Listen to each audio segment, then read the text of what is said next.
Well, Rudy, before we talk about Royal Spa and this Saturday's Clement L Hirsch here at Del Mar, how are you enjoying all the travel back and forth and around the country at the moment? Well, I fly better than I drive, so I'm glad. I'm glad it's been pretty easy. We're able to be here last week, and then we breezed the mare here, and I went home to check on all the horses, and then back here for a couple of days before heading to Saratoga. Right, and so Royal Spa has been here for a couple of weeks. How has she acclimated to Del Mar, and how's she enjoying the surface? Well, I think she acclimated as good as me, so that's been pretty good. No, everything's been really good. Training well, and then we were able to let her stretch her legs on Sunday morning. And she got a nice easy 49 and perfect final work, and hopefully, so far the whole week's been good. She's cooled twice in the paddock. She's been good, so everything it's moving on the right way. Her last two runs were at Churchill Downs. Two back, she won the Shawnee. What did you love about the way she won that race after what was a pretty white trip?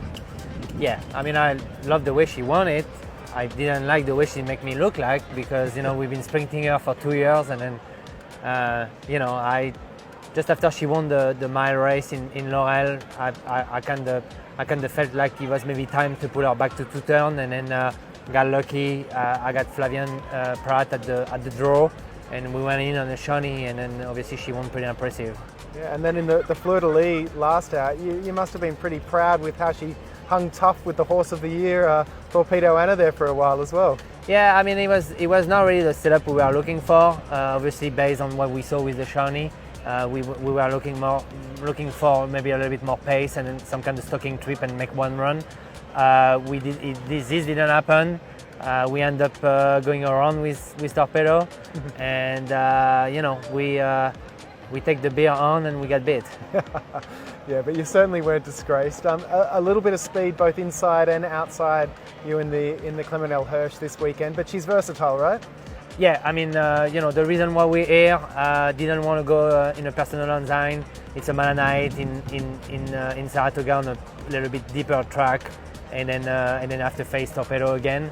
So we look at option. I don't see any sense to go to the Group Idol or to go to some of the races with undergrade. So that race really come up in a perfect timing. It's a Malana 16. You got to get some pace. Usually you do in California.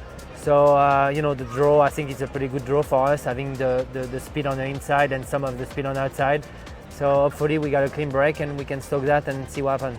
Right, and then straight after that race on Saturday, you're on a red eye to get yourself to Saratoga. A nice 2-year-old filly of yours, Meringue, who broke her maiden at Churchill a little while back, is in the 2-year-old fillies race, the Grade 3 at Saratoga on Sunday. 10-1 on the morning line, but she capable of an upset? Yeah, I think 10-1 is just because those 2 years. I run her on the grass first time out. I run her on the grass just because I didn't have any other option. Right. That was nothing really because she's a grass horse. She has been working really good for us on the dirt. I'm looking forward to run her. She's gonna have to get a little bit out the gate, but hopefully we won't be that far back. Look like you have enough speed in there where if we're good enough, we're gonna make a run at it. Well, it could be a big weekend for you cross country. All the very best. Well, thank you. I appreciate it.